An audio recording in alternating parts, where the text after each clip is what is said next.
안녕하세요. 김건우 목사입니다. 11월 16일 수요일 아침이고요. 오늘도 다니엘서를 묵상합니다.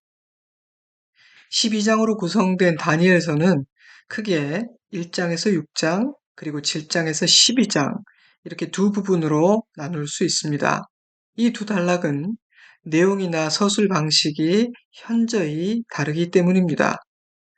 물론 전반부인 1장에서 6장에도 느부갓네살이 꾸었던 두 번의 꿈과 그에 대한 다니엘의 해석, 벨사살 왕이 예루살렘 성전에서 탈취해온 그릇으로 잔치를 베풀며 하나님을 조롱하고 있을 때 사람의 손이 나타나 글씨를 썼던 사건과 다니엘의 해석과 같은 신비한 일들과 이상이 기록되어 있기는 하지만 주로 다니엘과 세 친구의 전기적인 서사들이 기록되어 있기에 꽤 재미있게 읽을 수 있고 그나마 쉽게 이해가 되는 부분이 많습니다. 하지만 다니엘이 보았던 네 가지 환상들을 중심으로 이야기가 펼쳐지는 다니엘서의 후반부 7장에서 12장은 미래에 대한 예언으로서 해석하기가 쉽지 않은 부분입니다. 그렇다 보니 대부분의 사람들에게는 다니엘서의 전반부가 훨씬 친근하고 익숙하죠. 오늘은 전반부 마지막 부분인 다니엘서 3장부터 6장까지의 말씀을 함께 묵상하려고 하는데요. 너무도 많은 이야기들이 담겨 있는 부분인지라 그 사건들 모두를 다루기는 어렵고요.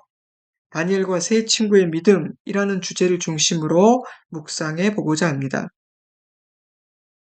이 단락에는 다니엘의 세 친구가 느부갓네살 왕이 세운 금신상에게 절하지 않으므로 맹렬히 타는 풀무불에 던져진 이야기와 다리오 왕 외에 다른 신이나 사람에게 절하는 자는 사자굴에 던져 죽이겠다는 법이 제정되었음에도 불구하고 하나님께 기도하기를 멈추지 않았던 다니엘이 사자굴에 던져지는 이야기가 기록되어 있기 때문입니다.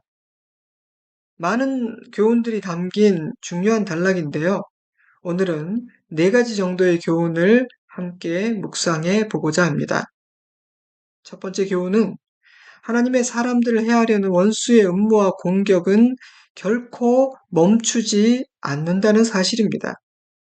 이 장에는 느부갓네살 왕이 꾼 꿈을 해석하지 못한 바벨론의 모든 지혜자가 죽임을 당할 뻔했던 사건이 기록되어 있습니다.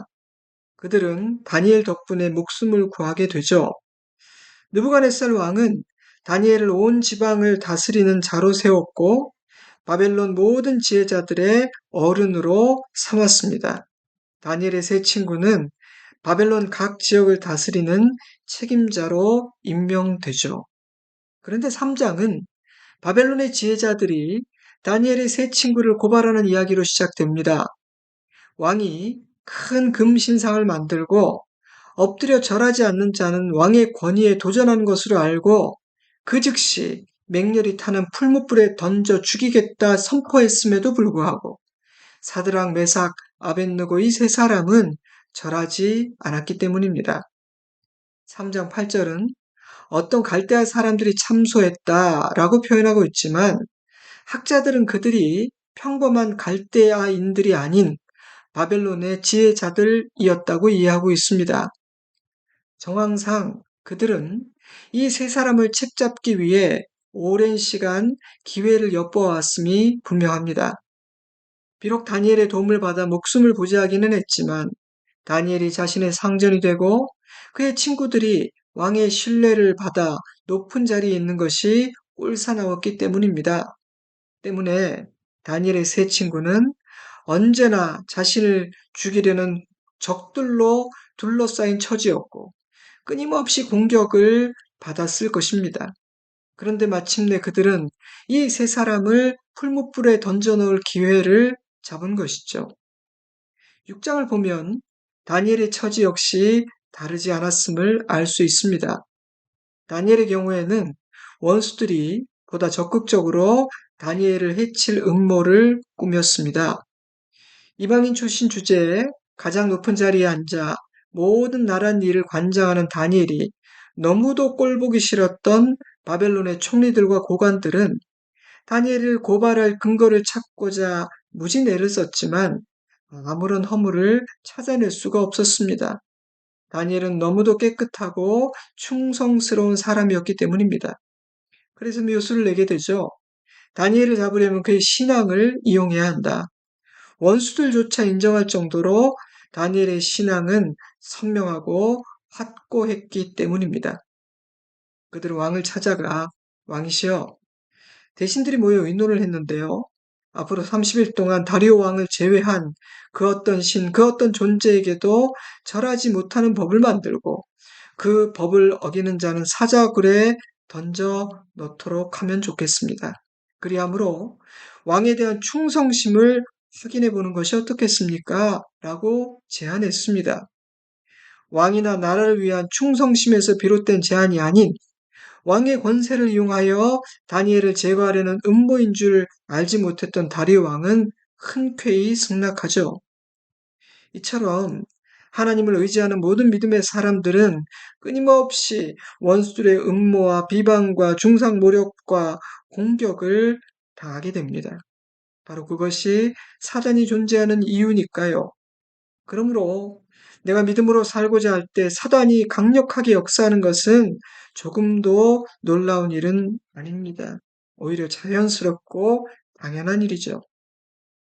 그렇다면 원수가 공격해오고 있구나 생각될 때는 어떻게 반응해야 할까요? 다니엘서는 그런 순간에는 너의 정체성을 더욱 분명히 해야 한다.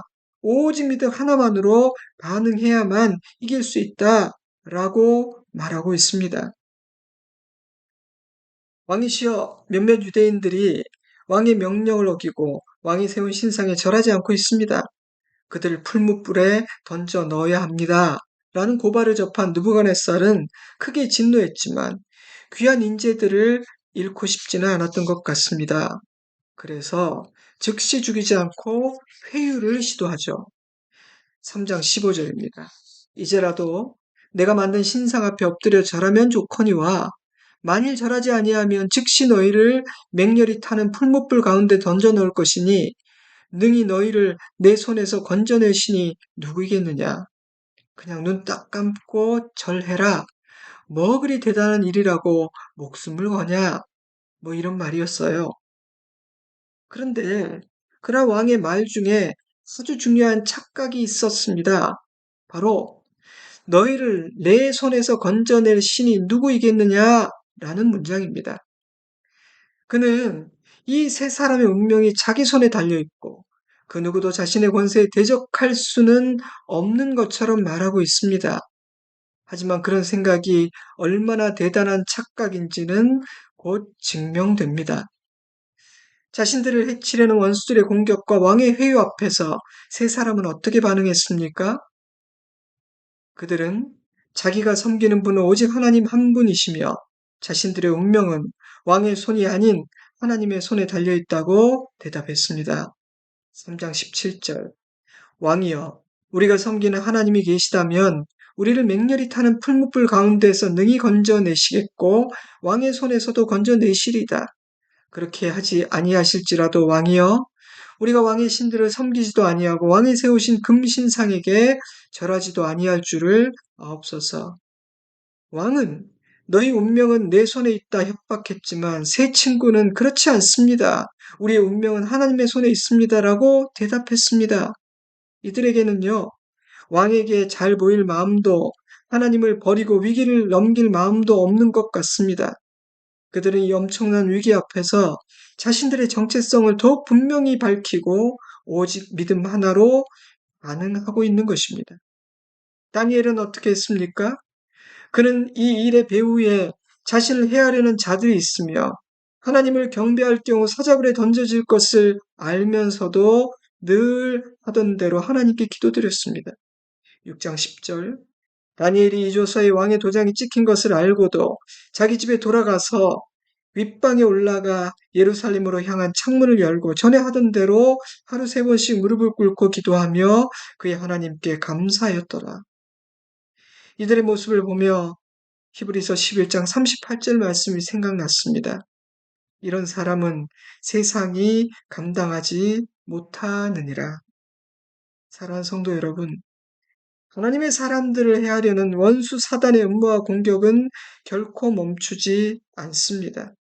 믿음의 사람들이 믿음으로 살도록 마귀는 내어버려 두지 않습니다. 때로는 비열한 방법으로, 때로는 노골적이고 무서운 방법으로 하나님의 사람들을 굴복시키고 해하고 죽이려고 할 것입니다.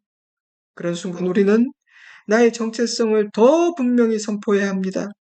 물러서서는 안 됩니다. 그리고 오직 믿음 하나로 반응해야 합니다. 사람의 지혜와 세상의 방법을 버려야 합니다. 의지하고 있던 다른 모든 것들을 던져버려야 합니다. 다니엘서는 그래야만 버텨낼 수 있고 그리하는 자들만이 승리할 수 있다는 사실을 가르쳐 줍니다. 두 번째 교훈은 하나님의 사람들을 해치려는 원수들의 음모와 공격은 언제나 반드시 실패한다는 사실입니다. 하지만 기억해야 할 사실은 처음에는 악한 자들의 계략대로 되는 것처럼 보인다는 사실입니다. 물론 잠시지만 그들의 계략이 성공한 것처럼 그들이 승리한 것처럼 보이는 것입니다. 3장 22절 왕의 명령이 엄하고 풀무불이 심히 뜨거움으로 불꽃이 사드락과 메삭과 아벳느고를 붙든 사람을 태워 죽였고 그 세 사람은 결박된 채 풀무불 가운데로 떨어졌더라. 다니엘의 세 친구는 평소보다 7배나 더 뜨겁게 달구어진 풀무불에 던져졌습니다. 불길이 얼마나 강했든지 세 사람을 불에 던진 그 사람이 불타 죽을 정도였죠. 그러니 이들을 참수했던 갈대아 사람들은 자기들의 뜻대로 되었다고 생각했을 것입니다. 6장 16절 이에 왕이 명령하매 다니엘을 끌어다가 사자굴에 던져 넣는지라. 다니엘은 사자굴에 던져졌습니다. 다니엘을 해하려 했던 자들은 자기들의 뜻대로 되었다고 이제 끝났다고 생각했을 것입니다. 하지만 그렇지 않았습니다. 조금만 더 기다리면 끝까지 가보면 알게 됩니다. 다니엘과 세 친구는 구원을 받게 됩니다. 머리털 하나 상하지 않았습니다. 오히려 더 높아집니다. 부서지고 죽임당한 자는 다니엘과 세 친구가 아닌 그들을 해하고 죽이기 위해 음모를 꾸민 사람들이었습니다. 사랑하는 성도 여러분, 다니엘서는 사단의 음모와 공격은 언제나 반드시 실패한다고 말합니다. 사단의 나라는 무너지는 나라요 소망 없는 나라입니다. 그들은 허세를 부리는 거짓의 아비일 뿐입니다. 세 번째 교훈은 하나님이 지키시는 하나님의 백성은 언제나 안전하다는 사실입니다. 다니엘의 세 친구를 맹렬히 타는 풀무불에 던져 넣었을 때 게임은 끝난 것 같았습니다. 그런데 왕이 가만히 보니 그 맹렬한 불길 한가운데에서 결박되지 않은 세 사람이 걷고 있는 거예요. 근데 이상하게도 분명 세 사람을 던졌는데 네 사람이 걷고 있었고 그 네 번째 사람의 모습은 신적인 위험이 있었습니다. 왕은 불꽃 한가운데를 걷고 있는 그 세 사람을 부릅니다. 자기가 다가갈 수도 없고 누구를 시켜서 꺼내올 수도 없었기 때문에 멀리서 그들을 불렀어요. 호칭도 바뀌었습니다. 지극히 높으신 하나님의 종들이여 그 불길 가운데에서 나와서 내게로 오라. 그들이 머리털 하나도 상하지 않은 채로 걸어 나오자 왕은 이렇게 고백합니다.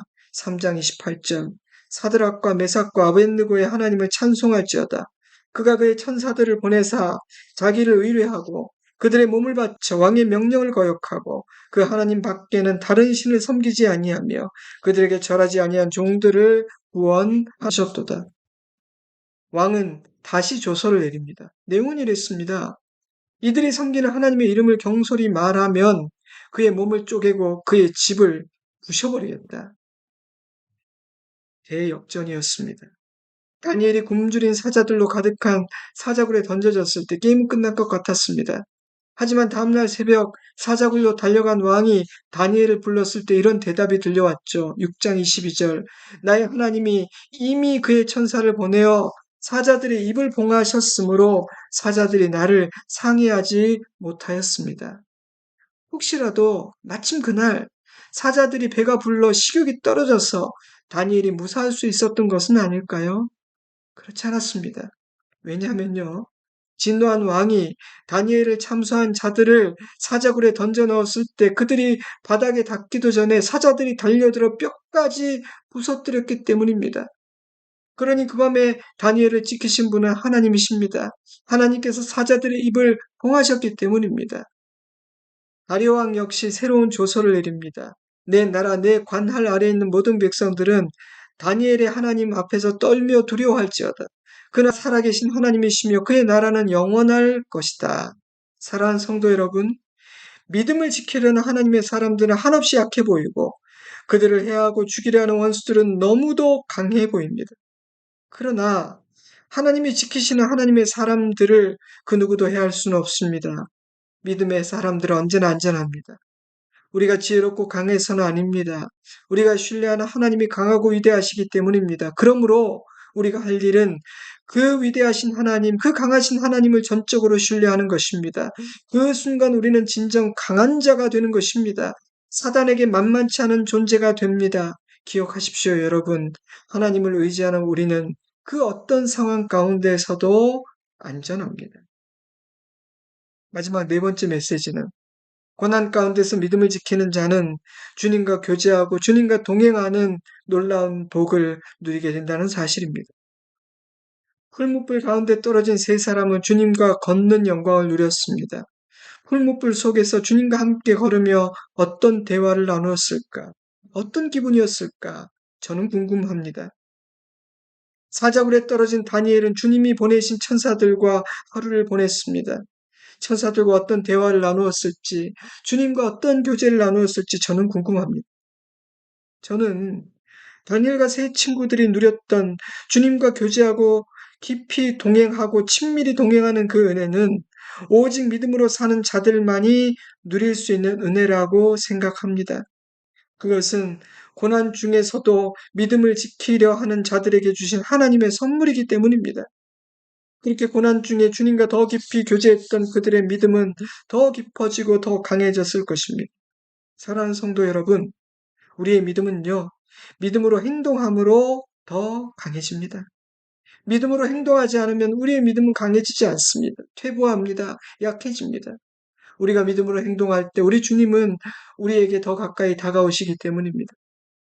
우리가 타오르는 불꽃과 사자들의 울부짖음에 당당히 맞설 수 있는 이유는 우리의 믿음이 너무도 강인하기 때문이 아닙니다. 주님께서 믿음을 지키려는 우리와 더 친밀히 동행해 주시기 때문입니다. 고난 중에 더 가까이 다가와 주시기 때문입니다. 생각해보면 저 역시 그런 은혜를 경험하며 살아왔습니다.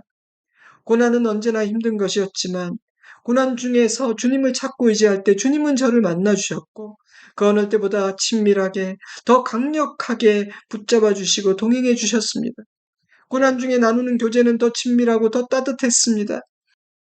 그러한 은혜가 없다면 믿음을 지킬 수도 승리할 수도 없음을 잘 아시는 주님은 고난 중에도 믿음을 지켜보려 애쓰는 자녀들에게 더 가까이 다가와 주시기 때문입니다. 그러므로 우리가 할 일은 그 하나님을 굳건히 신뢰하는 것입니다. 다니엘이 구원받은 이유를 다니엘서는 이렇게 말합니다. 6장 23절. 그들이 다니엘을 굴에서 올린즉 그의 몸이 조금도 상하지 아니하였으니 이는 그가 자기의 하나님을 믿음이었더라. Because he had trusted in his God. 원수들이 공격해오고 고난이 찾아올 때 맹렬한 불뭇불과 으르렁대는 굶주린 사자들을 주목해서는 안 됩니다. 우리가 묵상해야 하는 것은 풀무불과 사자들이 아닙니다. 불과 사자를 바라보고 주목하는 순간, 그것을 묵상하는 순간 우리의 믿음은 약해져 버립니다. 낙심하게 되고 절망하게 됩니다. 우리는 오직 하나님만을 주목해야 합니다. 나를 지키시는 분이 누구이신지를 기억해야 합니다. 만약 우리의 원수가 풀무불을 보여주고 사자들을 보여줄 때는 이전보다 더욱더 주님만을 묵상하고 주목해야 합니다. 다른 모든 것을 버리고 잊어야 합니다. 이사야 43장 1절. 너는 두려워하지 말라. 내가 너를 구속하였고 내가 너를 지명하여 불렀나니 너는 내 것이라. 내가 불 가운데로 지날 때 내가 너와 함께 할 것이라. 강을 건널 때 물이 너를 침몰하지 못할 것이며 내가 불 가운데로 지날 때 타지도 아니할 것이요 불꽃이 너를 사르지도 못하리니. 아멘. 저와 여러분이 하나님을 신뢰하고 주님 안에 거하고 머무는 한 하늘과 땅에 존재하는 그 어떤 것도 우리를 해할 수 없고 우리를 굴복시킬 수도 없습니다. 아멘. 오늘은 다니엘과 세 친구의 믿음이라는 주제로 네 가지 교훈을 묵상했습니다. 하나님의 사람들을 헤아리는 원수의 음모와 공격은 결코 멈추지 않는다. 그러나 그러한 원수의 음모와 공격은 언제나 반드시 실패한다. 하나님이 지키시는 하나님의 백성은 언제나 안전하다. 그 어떤 것도 해할 수 없다. 고난 가운데서 믿음을 지키는 자는 주님과 교제하고 주님과 동행하는 놀라운 복을 누리게 된다. 아멘, 아멘. 저는 다니엘서를 묵상하며 큰 힘을 얻었습니다. 여러분도 그러하기를 저는 기도합니다. 자, 이제 나에게 주시는 말씀이 무엇인지를 잠시 생각해 보시기 바랍니다. 그리고 기도하는 시간을 갖도록 하겠습니다.